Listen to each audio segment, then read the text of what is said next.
For years, the massive creatures we call elephants have roamed the forests of Asia and the plains of Africa, symbols of the beauty and power of nature.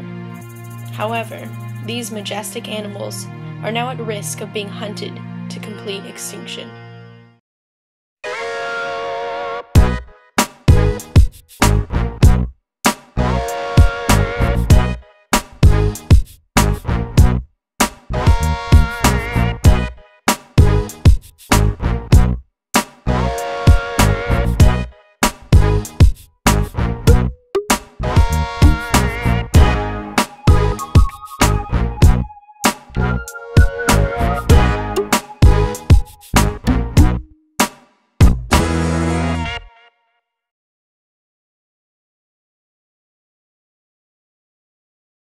Ivory is very similar to bone, but it is treasured for its ability to be easily polished, shaped, and filed.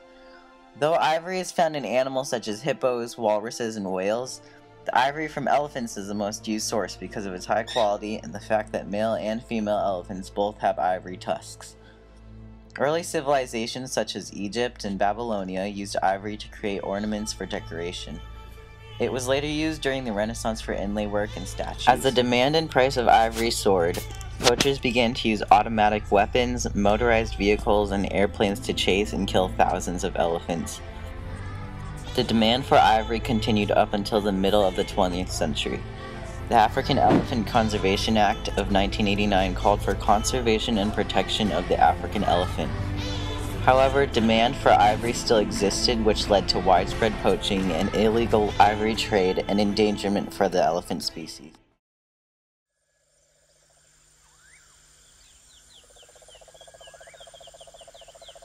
Elephant family groups consist of females and their young, as the adult males leave the herd at 14 years of age and either travel alone or join other male elephant herds. The mother is thus responsible for nurturing the 250-pound newborn. However, each elephant will defend one another when it comes to the danger of predators, which consists only of humans and very rarely lions.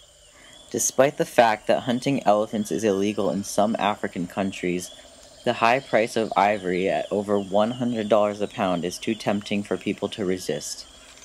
Poaching, or illegally hunting animals without respect towards endangerment or laws conserving the species, has recently become very widespread and popular. The massive killings of these adult elephants disrupt the social structure of the elephants in addition to increasing stress levels and physiological disruption that eventually cause a decrease in birth rate. Furthermore, this leaves baby elephants without a mother to properly nurse them or teach them migration routes and important behavior. Because of this, the few elephant groups that remain in Africa consist of juveniles and subadults without a leader to follow. During the 1980s, the population had gone from 1.3 million to 600,000 in less than a decade due to the demand for ivory. The elephant population during the beginning of the 1900s is estimated to have been from 5 million to 10 million elephants. Less than a century later, the population had reduced to about 400,000 due to hunting and poaching.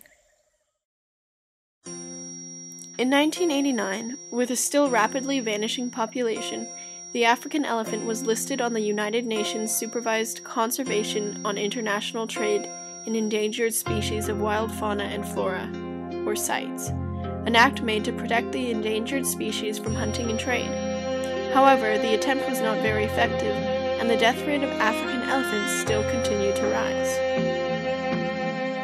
Then on two other occasions, once in 1999 and again in 2008, CITES permitted the legal auction of ivory from African elephants that had died of natural causes in hopes of lessening the overpowering demand for ivory. In 1985, due to reports of increased elephant hunting, CITES established the Ivory Monitoring Unit, or ITRG, to oversee the limited trade of ivory.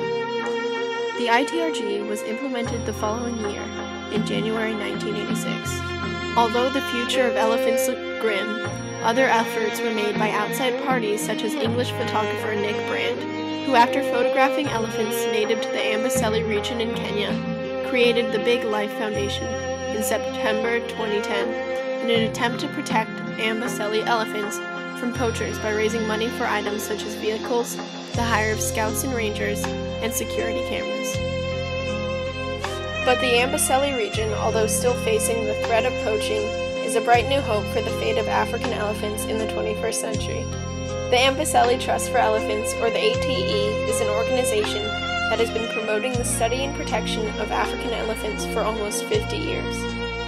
Its Amboseli Elephant Research Project not only entails the non-invasive care and study of wild African elephants, but also promotes their protection. All of Amboseli's estimated 1,200 elephants are under the protection of the ATE and are one of the only herds of African elephants almost untouched by poachers and the ivory trade. Despite the largely effective ban on the trade of ivory in 1989, the demand for ivory and thus the slaughter of African elephants has been rising in recent years. The most notable cause is from the high demand of ivory coming from Asia, especially China. Additionally, a recent report by the International Fund for Wildlife Welfare established that around 35,000 to 38,000 elephants are killed each year, over 104 elephants a day. Due to these two factors, researchers believe that without proper intervention, elephants could become extinct in just 10 years.